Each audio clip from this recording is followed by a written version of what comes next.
Class 4 में हम लोगों ने पेज नंबर 9 तक पढ़ा है। यहां से हम लोग शुरू करेंगे पेज नंबर 10 और पेज नंबर 11 आज क्लियर करेंगे। सेंट्रल विस्टा प्रोजेक्ट संदर्भित है एक आम केंद्रीय सचिवालय के साथ एक नई संसद, प्रधानमंत्री और उपराष्ट्रपति के आवासों के निर्माण से संबंधित। ये पिछले क्वेश्चन में हम लोगों ने, पिछले पेजेस में हम लोगों ने देखा था। अगला प्रश्न है, जम्मू और कश्मीर राज्य के विभाजन के बाद बने किस केंद्र शासित प्रदेश की अपनी कोई विधायिका नहीं है? लद्दाख में अभी विधायिका नहीं है, आने वाले समय में विधायिका हो सकती है। क्वेश्चन नंबर, अगला जो प्रश्न है इसे हम लोग स्किप करेंगे, इसे भी हम लोग स्किप करेंगे, इसे भी हम लोग स्किप करेंगे, यहां इसे भी स्किप कर देंगे। अगला क्वेश्चन देखेंगे, भारत ने किस तिथि को संयुक्त, ये भी क्वेश्चन आप स्किप कर दीजिए।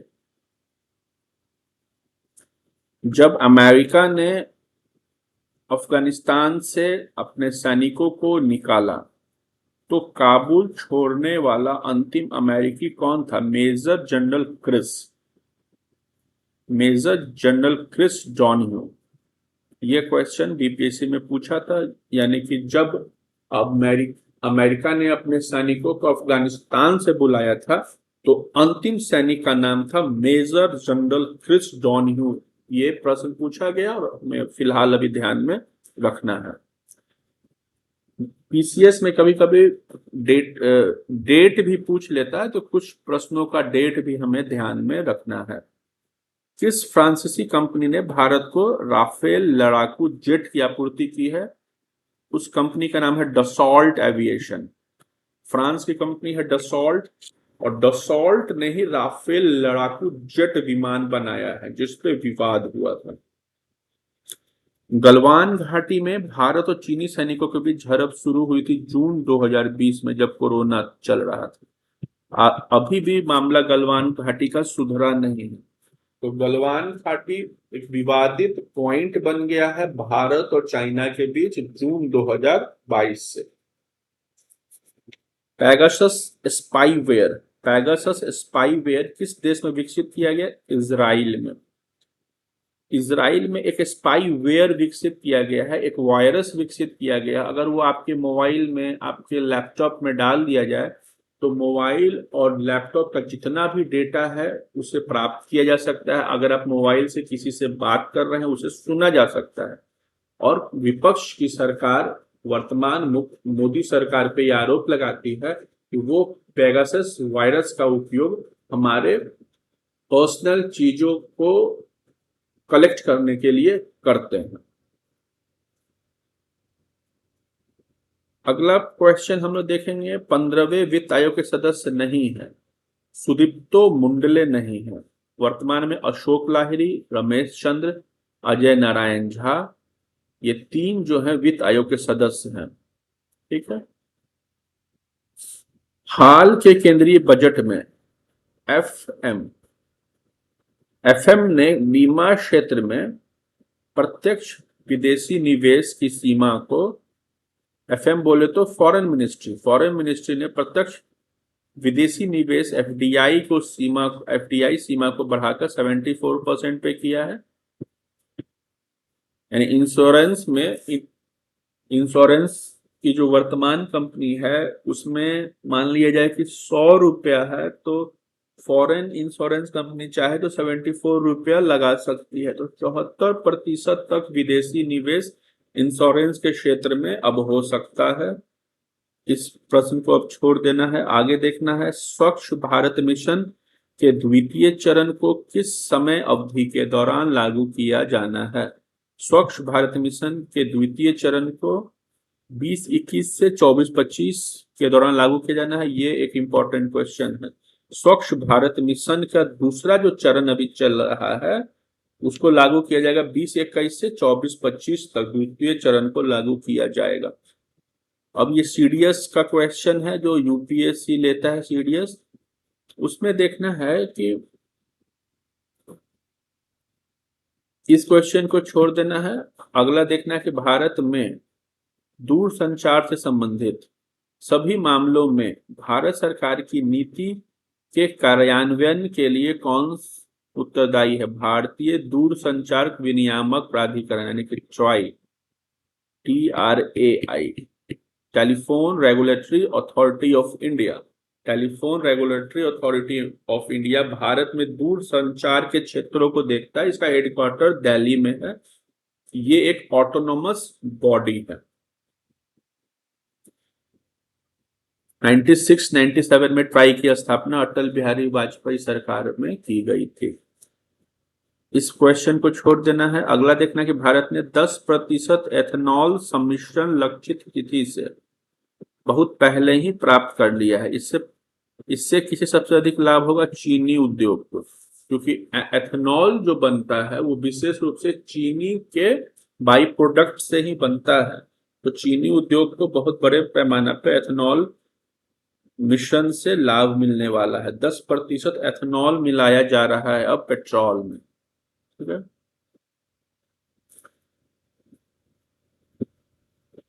अब अगला क्वेश्चन है, ई रूपी प्रीपेड डिजिटल वाउचरों के संबंध में कौन सा कथन सत्य है?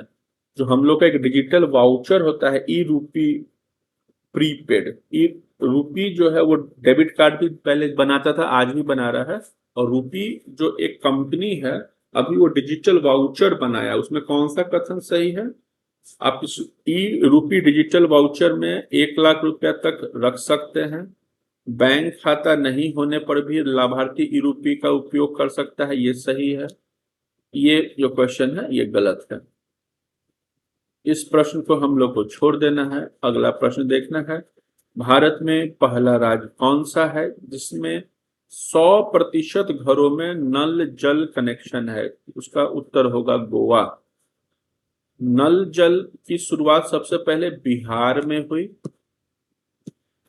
उसके बाद इस योजना को केंद्र सरकार ने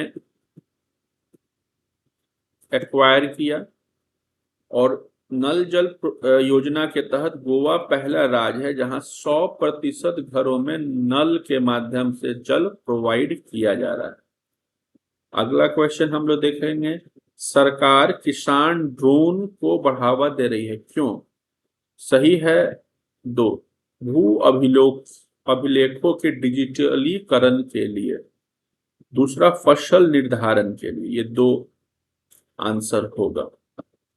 अगला प्रश्न हमें देखना है, जन समर्थ पोर्टल। ये बहुत इंपॉर्टेंट क्वेश्चन है, जन समर्थ पोर्टल। इसमें होता क्या है कि सरकारी ऋण योजनाओं के लिए संपर्क उपलब्ध कराता है, यानी कि आपको सरकारी लोन प्राप्त करना है तो जन समर्थ पोर्टल के माध्यम से सरकारी ऋण प्राप्त कर सकते हैं। ये प्रश्न बहुत इंपॉर्टेंट है। हाल ही में भारत ने अपना पहला द्रव दर्पण दूरबीन लिक्विड मिरर टेलीस्कोप स्थापित किया है उत्तराखंड में। उत्तराखंड में लिक्विड मिरर टेलीस्कोप स्थापित किया है और उस टेलीस्कोप के माध्यम से खगोलीय घटनाओं को देखा जा सकेगा। राष्ट्रीय जनजातीय अनुसंधान संस्थान कहाँ है? नई दिल्ली में। एक हमें डेट याद रखना है, 15 नवंबर 2021 से पहली बार 15 नवंबर के डेट को जनजातीय गौरव दिवस, जनजातीय गौरव दिवस मनाने की शुरुआत भारत सरकार ने की थी, क्योंकि 15 नवंबर जो है वो पुण्य तिथि है बिरसा मुंडा की। ठीक है, 15 नवंबर जन्म तिथि है बिरसा मुंडा की। 15 नवंबर 1875 को बिरसा मुंडा का जन्म हुआ था और हम लोग बीपीएससी मेंस में मुंडा विद्रोह पढ़ते भी हैं। तो 15 नवंबर को बिरसा मुंडा की याद में जनजातीय गौरव दिवस मनाया जाता है। अगर आपसे प्रश्न करें कि सबसे अधिक कौन सी जनजाति भारत में रहती है तो आप उत्तर दीजिएगा संथाली। ठीक है। अगला प्रश्न है, किस खेल में अवनी लेखरा ने उत्कृष्ट प्रदर्शन किया? अवनी लेखरा एक महिला है जो निशानेबाज है। कभी कभी समाचारों में डोनेस्क व लुहांस क्षेत्रों का उल्लेख होता है। वे किससे पृथकतावादी क्षेत्र है? यूक्रेन। डोनेस्क और लुहांस एक ऐसे क्षेत्र हैं जो यूक्रेन से अलग होना चाहते हैं, और इन दो क्षेत्रों को लेके भी वॉर हुआ है रसिया से। अभी है, हाल ही में किन देशों को वित्तीय कार्रवाई कार्यबल की ग्रे सूची में रखा गया है? तुर्की और यूएई को वित्तीय कार्रवाई कार्यबल की ग्रे सूची में रखा गया है। वैसे देश जो टेरर फंडिंग करते हैं उन्हें ग्रे सूची में रखा जाता है। पाकिस्तान, अफगानिस्तान, सीरिया, रशिया वगैरह हमेशा ग्रे सूची में रहता है। फिर हम लोगों को देखना है, हाल ही में संयुक्त राष्ट्र किस देश का नाम बदलने के लिए सहमत हुआ है? तुर्की। तुर्की का नाम अब होगा तुर्कीये।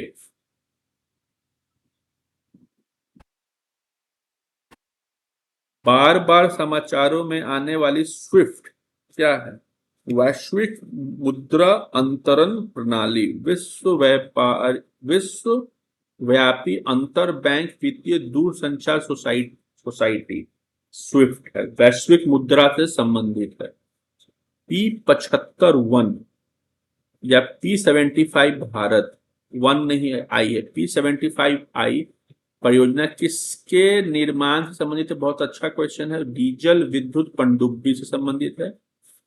P75 का मतलब P फॉर पनडुब्बी, 75 मतलब अभी जो हम लोग 75वां वर्षगांठ स्वतंत्रता का मनाए हैं, अमृत काल जो हम लोग मना रहे हैं, उसी अमृत काल के तहत P75 परियोजना संबंधित है डीजल विद्युत पनडुब्बी से। ठीक है, इस प्रश्न को छोड़ देना है। अगला प्रश्न देखना है ब्रह्मोस से संबंधित। रशिया की मदद से इस प्रक्षेपास्त्र यानी मिसाइल को भारत बनाया था। सही क्या है? ब्रह्मोस में सही है कि इसकी उड़ान रेंज लगभग 290 किलोमीटर है। 2.8 मैक की गति से ये चलता है, ये दो ध्यान रखना। अब एक शब्द हम लोग के पास आ गया, मैक। मैक, अगर कोई रॉकेट ध्वनि की गति से भी तीव्र चले तो उस तीव्रता को हम लोग मैक में मापते हैं। ठीक है, हम लोग जैसे बाइक चलाते हैं तो किलोमीटर में मापते हैं, लेकिन अगर ध्वनि के स्पीड से भी तेज अगर बाइक, फोर व्हीलर या मिसाइल वगैरह चलेगी, उसे मैक में मापेंगे। अगला प्रश्न है, रामसर कन्वेंशन संबंधित है आर्द्र भूमि से। भारत में या दुनिया में जो भी वेटलैंड है, आर्द्र मतलब होता है गीला भूमि, गीला, कोई भी गीला क्षेत्र या गीला चीज, तो रामसर कन्वेंशन आर्द्र भूमि से संबंधित है। अब हम लोग देखेंगे page number 11। Page number 11, UPSC जो सीडीएस का एग्जाम लिया था वो देखना है। वैक्सीन के प्रकार में कौन सुमेलित है? जो सही है वो देखेंगे, कोवैक्सीन। ये भारत की वैक्सीन थी, निष्कृत रोगजनक आधारित वैक्सीन। यानी कि इस कोवैक्सीन जो है वो किस तरह से काम करता था? कोवैक्सीन में होता क्या था कि उसमें डेड कोरोना का वायरस रखा जाता था, और वही डेड कोरोना का वायरस जब शरीर में जाता था तो वो एक्टिव होता था, और अगर शरीर में वायरस है तो उसे वो किल करता था। अगला है स्पुतनिक 5, विषाणु रोगवाहक आधारित वायरस। विषाणु रोगवाहक आधारित ये वायरस था। अगला प्रश्न है, यूनिकॉर्न कंपनी क्या है? ये एक इंपॉर्टेंट क्वेश्चन है। $1 बिलियन से अधिक मूल्य वाली निजी स्टार्टअप कंपनी। जैसे मेरा एक प्लेटफॉर्म है द बिहार फर्स्ट, अगर मान लिया जाए कल को द बिहार फर्स्ट जो एक निजी स्टार्टअप कंपनी है उसका वैल्यूएशन $1 बिलियन से अधिक हो गया, तो हमारे द बिहार फर्स्ट चैनल को यूनिकॉर्न कंपनी कहा जाएगा। यूनिकॉर्न एक जीव का नाम है जो घोड़े की तरह दिखता है और उसके सर पे एक सींग रहता है। ये काल्पनिक जीव है। जिसकी कल्पना कभी सिंधु घाटी सभ्यता में की गई थी। तो उस काल्पनिक जीव को यूनिकॉर्न कहा जाता है। और वैसा कंपनी, वैसा स्टार्टअप जिसका वैल्यूएशन $1 बिलियन से अधिक हो गया एक साल में, तो उसे कहेंगे यूनिकॉर्न कंपनी। भारत में पहली यूनिकॉर्न कंपनी पीडब्ल्यू है, यानी कि फिजिक्स वाला, जो अलख पांडे सर का है। अब हम लोग अगला क्वेश्चन देखेंगे, लोफर, LOFAR, यानी निम्न आवृत्ति व्यू। लोफर के बारे में क्या सही है? यह विश्व का सर्वाधिक शक्तिशाली रेडियो एंटीना है, लोफर। ठीक है, सर्वाधिक शक्तिशाली रेडियो एंटीना है। I2U2 यहाँ पे पूछा जा रहा है, मध्य पूर्व चतुष्क में भारत के अतिरिक्त कौन से अन्य देश हैं? तो I2U2 में इजराइल, UAE, अमेरिका और भारत है। मध्य पूर्व चतुष्क यानी कि ये जो इजराइल है, UAE है, मिडिल ईस्ट का कंट्री है। यानी मध्य पूर्व में जो चतुष्क बनाया है, क्वाड्रिलेटरल कंट्रीज का एक ग्रुप बनाया है, उसमें 4 देश है। I2 यानी इंडिया, इजराइल, U2 बोले तो USA और UAE। पिनाक और स्मर्च किससे निर्दिष्ट करते हैं? रॉकेट प्रमोशन प्रणाली को पिनाक और स्मर्च निर्दिष्ट करते हैं। दिए गए कथन में सही कौन है? भारत ने 1971 में बांग्लादेश की मुक्ति से पहले ही बांग्लादेश को मान्यता प्रदान कर दी थी। बांग्लादेश जब आजाद नहीं हुआ था तब भी भारत ने एक बांग्लादेश कंट्री को अपनी मान्यता दे दी थी। मार्च 2021 में भारत और बांग्लादेश दोनों ने 6 दिसंबर को मैत्री दिवस के रूप में मनाया है। 6 दिसंबर को मैत्री दिवस के रूप में मनाया है। ठीक है, इस प्रश्न को छोड़ना है। अगला देखना है, एंजेला मर्केल के बाद जर्मनी के चांसलर बने हैं ओल्फ सोल्ज। ये बहुत इंपॉर्टेंट क्वेश्चन है। एंजेला मर्केल के बाद जो जर्मनी के चांसलर बने हैं उनका नाम है ओल्फ सोल्ज। इस प्रश्न को फिर आप छोड़ दीजिएगा, इस प्रश्न को भी छोड़ दीजिएगा। भारत का पहला मानव अंतरिक्ष मिशन 2023 में प्रारंभ किया जाएगा। इसका नाम है गगनयान। भारत का पहला मानव अंतरिक्ष मिशन 2023 में जो शुरू होगा उसका नाम है गगनयान। इस प्रश्न को छोड़ दीजिए। ये है खीज़ादिया पक्षी अभ्यारण्य। यह रामसर स्थल के रूप में घोषित किया गया है, खीज़ादिया पक्षी अभ्यारण्य। अब हमें गूगल करके देखना चाहिए कि ये जो खीज़ादिया पक्षी अभ्यारण्य है कहाँ, अभी हमें नहीं पता। आप लोग गूगल करके देख लीजिएगा। किस देश ने यह लक्ष्य निर्धारित किया है कि 25 तक देश में धूम्रपान करने वाली जनसंख्या 5% से भी कम रह जाएगी? न्यूजीलैंड। अगला क्वेश्चन हमें देखना है, भिंदावास वन्य जीव अभ्यारण्य, सुल्तानपुर राष्ट्रीय उद्यान, खोल झील पक्षी अभ्यारण्य तथा बाधवाना आर्द्र भूमि के संबंध में सही है? ये सभी रामसर स्थल हैं और ये सभी पक्षी अभ्यारण्य हैं और ये सभी उत्तर प्रदेश में है, ये भी ध्यान रखना, सुल्तानपुर राष्ट्रीय अभ्यारण्य वगैरह। अगला क्वेश्चन हमें देखना है, केंद्र सरकार के आगामी लक्ष्य। इससे एक क्वेश्चन आप गारंटी मान के चलिए, अगर आप ये पूरा लिस्ट पढ़ते हैं तो आपको एक क्वेश्चन आने वाले हर एक साल के अंदर के एग्जाम में दिखने को मिलेगा। क्वेश्चन है कि भारत सरकार ने कालाजार को पूरी तरह समाप्त करने का लक्ष्य रखा है 2023, यानी इस साल 2023 तक कालाजार पूरी तरह से समाप्त होगा। ठीक है, हमारे बिहार में एक डॉक्टर हैं, डॉक्टर CP ठाकुर, जो भारत सरकार के स्वास्थ्य मंत्री भी थे। इन्होंने कालाजार पे बहुत अच्छा काम भी किया था। तो कालाजार को पूरी तरह से 2023 तक समाप्त कर दिया जाएगा। सैंड फ्लाई मक्खी के कारण कालाजार होता है, ये भी ध्यान रखना है। WHO ने लक्ष्य रखा है 2030। दिल्ली मुंबई एक्सप्रेस वे बनेगा 2023 में, यानी 2023 में ये सब काम होने वाले हैं। 2023 में होगा, दिल्ली से मुंबई में के बीच एक्सप्रेस वे बन जाएगा। हम लोग उर्वरक क्षेत्र में आत्मनिर्भर हो जाएंगे इसी साल 2023 में, और 2023 में ही ब्रॉड गेज रूट को 100% विद्युतीकरण कर दिया जाए। जो रेलवे है उसमें ब्रॉड गेज, मिड गेज वगैरह होता है, 3 गेज होता है और एक स्मॉल गेज होता है। तो ब्रॉड गेज रूट में तो 100% तक विद्युतीकरण करने का लक्ष्य 2023 रखा गया है।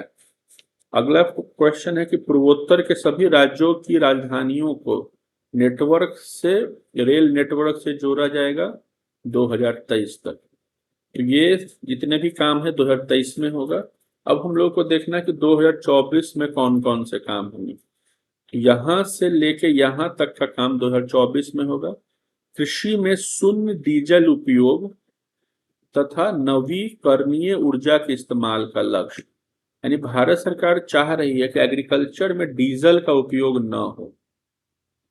तो अगले साल तक एग्रीकल्चर में डीजल के उपयोग को 0 कर दिया जाएगा। कोशिश किया जाएगा नवीकरणीय ऊर्जा के माध्यम से एग्रीकल्चर हो, यानी कि सूरज के माध्यम से, हवा के माध्यम से ऊर्जा बना के या पानी के माध्यम से ऊर्जा बना के उपयोग किया जाए। डीजल का उपयोग को 0 कर दिया जाए। ये एक अच्छी पहल है।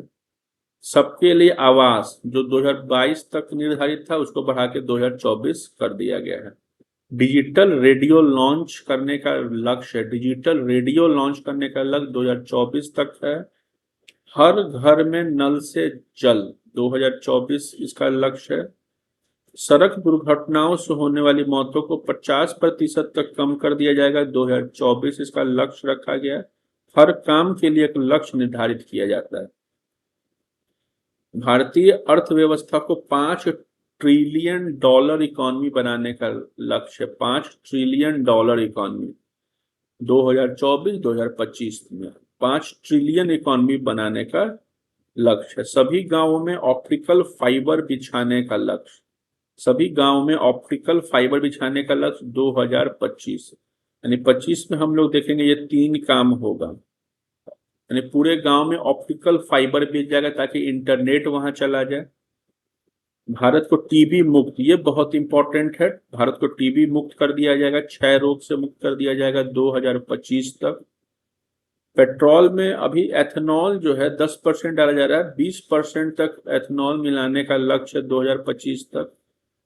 2030 के कामों को हम लोग देखेंगे। 2030 में यहां तक काम आ रहा है। कौन कौन से काम है? 100 मीट्रिक टन कोयला गैसीकरण प्राप्त करने का लक्ष्य। 100 मीट्रिक टन कोयला, ये इंपॉर्टेंट नहीं है, आप छोड़ दीजिए। 500 गीगावाट अक्षय ऊर्जा प्राप्त करने का लक्ष्य। 500 गीगावाट ऊर्जा, अक्षय ऊर्जा, जो जिसका क्षय न हो, जैसे सूरज की ऊर्जा, पवन की ऊर्जा, नदी की ऊर्जा, यानी कि जल की ऊर्जा। अक्षय ऊर्जा प्राप्त करने का लक्ष्य 500 गीगावाट, ठीक है। 280 गीगावाट उसमें सौर ऊर्जा से प्राप्त होगा 2030 तक। विश्व की तीसरी सबसे बड़ी अर्थव्यवस्था बनने का लक्ष्य भी 2030 है। ये आप छोड़ दीजिए। कुल कार्बन उत्सर्जन में 1 अरब टन की कमी हम लोग करेंगे 2023 तक। जो कार्बन उत्सर्जन हो रहा है जिसके कारण गर्मी बढ़ रही है, उस कार्बन उत्सर्जन में हम लोग 1 अरब टन तक की कमी करने जा रहे हैं। भारत से पूर्ण रूप से हम लोग मलेरिया को 2030 तक खत्म कर देंगे, और कालाजार हम लोगों ने पढ़ा था 2024 तक, टीबी को 2025 तक खत्म कर देंगे। कुल वाहन में 30% इलेक्ट्रिक वाहन होगा, पेट्रोल वाहन नहीं। 30% इलेक्ट्रिक वाहन 2023 तक होने जा रहा है। एचआईवी को हम लोग 2030 तक खत्म कर देंगे। भारतीय रेलवे को नेट जीरो कार्बन एमिशन या ग्रीन रेलवे बनाने का लक्ष्य है। यानी कि भारतीय रेलवे को ग्रीन रेलवे बनाने का लक्ष्य 2030 है। बहुत मुश्किल लक्ष्य है, लेकिन देखते हैं कहां तक ये पूर्ण होता है। भारतीय रेलवे को नेट जीरो कार्बन एमिशन वाला रेलवे बनाना है 2030 तक। हाइड्रोफ्लोरोकार्बन HFC के उपयोग को 80% तक कम करने का लक्ष्य है 2047 तक, बहुत समय है। HFC एक कार्बन है, जो अगर हम लोग जो एसी वगैरह यूज करते हैं उससे ज्यादा निकलता है, ओजोन परत को ये नुकसान पहुंचाता है। भारत को ऊर्जा स्वतंत्र बनाने का लक्ष्य, मतलब कि हम लोग बाहर से ऊर्जा प्राप्त न कर सके 2047 तक, जब भारत 100 साल 100 नंबर का स्वतंत्रता दिवस मनाएगा, 100वां स्वतंत्रता दिवस मनाएगा। मुंबई शहर में शून्य कार्बन उत्सर्जन का लक्ष्य, शून्य कार्बन उत्सर्जन 2050 तक। भारत द्वारा नेट जीरो का लक्ष्य रखा गया है 2070। तो ये पेज नंबर 10 और 11 हम लोग इस वीडियो में देखें, अगले वीडियो में हम लोग 12 और 13 को देखेंगे। तब तक के लिए धन्यवाद।